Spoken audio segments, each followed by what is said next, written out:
Hi to all my viewers out there. I wanted to make a new video as some of you might be interested in switching off inverters in parallel mode uh, within a working system. And I'm doing some tests here and found today out that there are some states of the inverters where you really can switch off one inverter completely and disconnect it without getting errors in active status. So what does this mean and why I'm doing that? In one of my last videos I mentioned that it would be a super helpful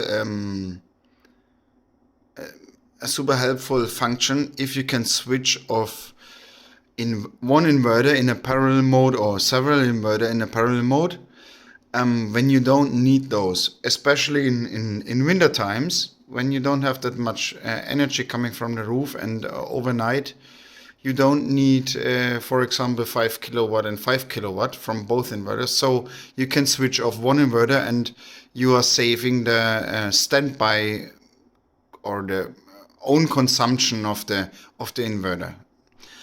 And as this is the second winter, and we all know that these Growatts are quite energy hungry in standby or in a status where they are not producing a lot of energy, I'm digging more deeper into this kind of detail. Yeah. So what do we have right now? And what I want to show you is that it is possible to switch off one inverter in a parallel mode setup like those two inverters are, without disconnecting those two cables and those two cables and with the other one and making changes to the setup within the inverters. Yeah, you also have to change some parameters when you have a parallel setup. First of all, I want to show you what's happening if you switch off one inverter, yeah, and I'm doing this right now by flipping the power switch down here and waiting a few seconds. It takes up to 30 seconds or so, and then this inverter will shut down, yeah. And I want to explain you what's happening next, why I'm doing that, because this is one solution to switch off an inverter, yeah. But what happens when your battery is empty and you don't have the second inverter in the parallel setup working? Let's wait for a few seconds for this getting off, and it should happen soon.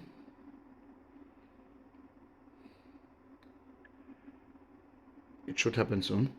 Yeah, right now. So you see right now, this one getting off, and this inverter is taking the full load of the house, yeah. And this is not a test setup or something like that. On this inverter, on those both inverter, my house is completely connected at the moment, and full power consumption coming right now from this inverter only, yeah. But 12% or 11% power is not much. It's fine for giving one inverter the full control about, yeah. So we have right now switched this off, but in winter times often it happens that your battery is getting lower than your default setting, or than your battery settings you put in this inverter at let me check, parameter 11, I think. Oh no, 12, yeah. So this is the setting where the inverter switches back to grid, yeah. And right now let's simulate that. So I have a flip switch here and I can simulate the battery is empty and we are switching to grid, yeah. And right now this action happens, yeah. So inverter number 2 is starting up as soon as there is a utility power coming in. It's starting up and it wants to connect with the other inverter, yeah. And I think it will do so. But what I want to achieve is that this inverter, even if grid is connected, doesn't switch over. Yeah? And right now we have a status where the inverters realize, oh, there's something wrong, something is not really working well. Maybe. Let's wait for a second. I'm not sure if it's switching over right now. I simulated this before a few times, but I have so much tests here running that I don't know exactly what's happening anymore.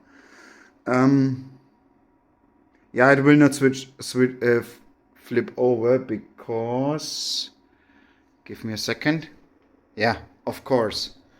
Our power switch is not connected. Yeah, so it states it has power on, but it states that it's not, or it knows that it's not allowed to connect to the other inverter and power the load. Yeah, so all the load is coming from here.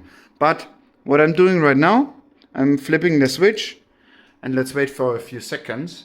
And at this moment,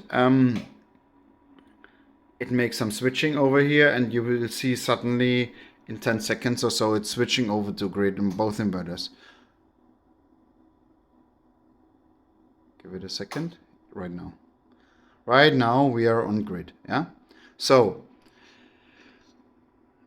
what I want to tell you, if this inverter is not really in an off status, so the display is off and doing nothing, and only this is working, it will never switch over to the grid. Yeah, so this inverter prevents this inverter, the master inverter or the host inverter, to switch over to grid.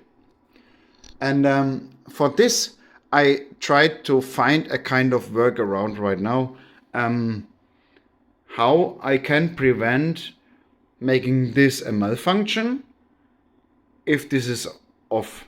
Yeah, and I found right now a way where I can get both in a status where I want to have them. So this inverter is off, this inverter is on, taking overnight all the power, and then in the morning after a specific time, this inverter starts again and connects back to this inverter and takes the load. So most people in the night don't need 10 kilowatt of power,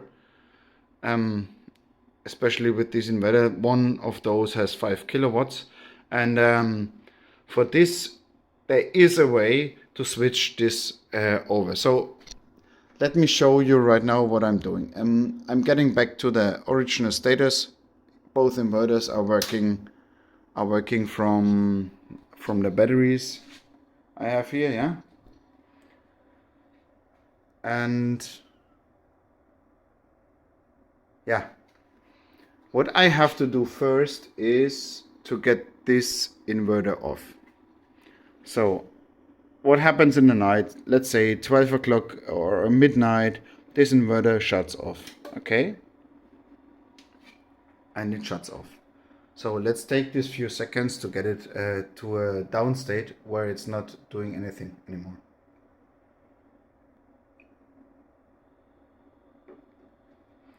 What I'm doing in parallel, or a few seconds later, is disconnecting via a relay, which I only can simulate right now with this kind of fuse. I disconnect this completely from the grid. Yeah, and let's wait for a few seconds. It should go off soon. Right now it's off. Yeah, so what did I do?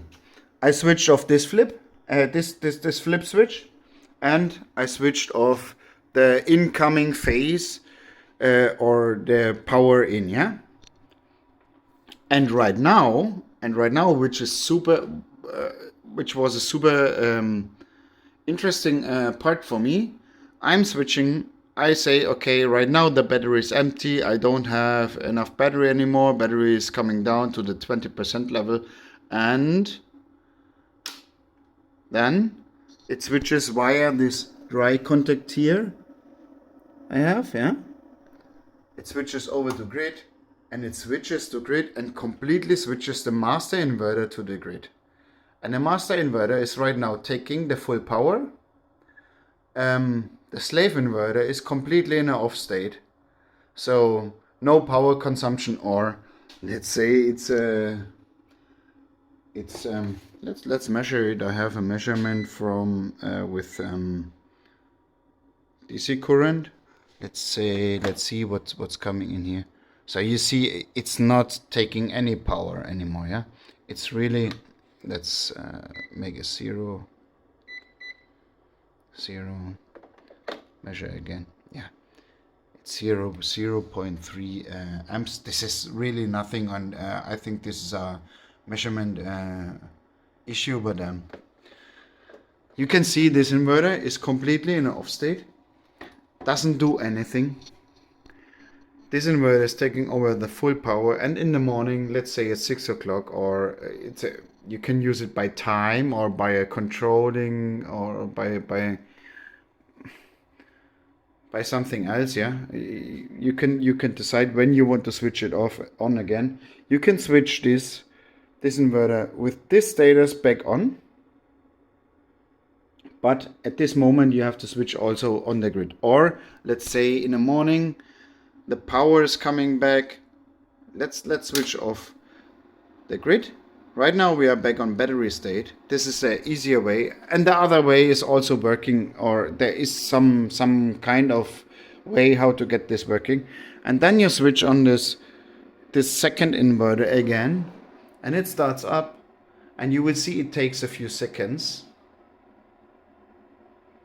to boot up, and then it's synchronizing via this current cables and the communication cables with the host inverter, dealing some information, and then it starts again to take over half of the load. And you see right now we have 10% load here, and you will see soon that the load is halving, and in 10 seconds or so it will start over take over like that.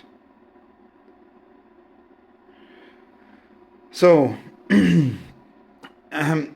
I don't know how to explain it to you at this moment, and if you don't understand exactly what's happening here, I'm really sorry, but I can tell you, with this knowledge I have right now, I'm quite sure to find a cheap way with some external relays and maybe a time relay, so nothing super complicated, to switch one or more inverters in a parallel setup off and save, especially in winter times or in the night time, a lot of energy. Yeah. So this is the idea behind that. I don't have the exact plan or blueprint for doing this right now, because this is a lot of what should I say, back engineering of what Growatt did with this inverter. And also I want to tell you, this is only relevant for this kind of firmware, because all other firmwares can have a different kind of behavior. I don't know about those. Yeah, and this is what I wanted to share with you. So sorry, it's again a 30-minute or 40-minute video right now. I will sign out right now with that, and for those who are interested in next videos, click my channel, subscribe, and I will provide you with a proper, if I get it managed, everything to do, with a proper manual in future videos, how to achieve this kind of functionality with these super cheap and super reliable Growatt inverters. Yeah. Good. With that said, see you soon and have a good night, and goodbye.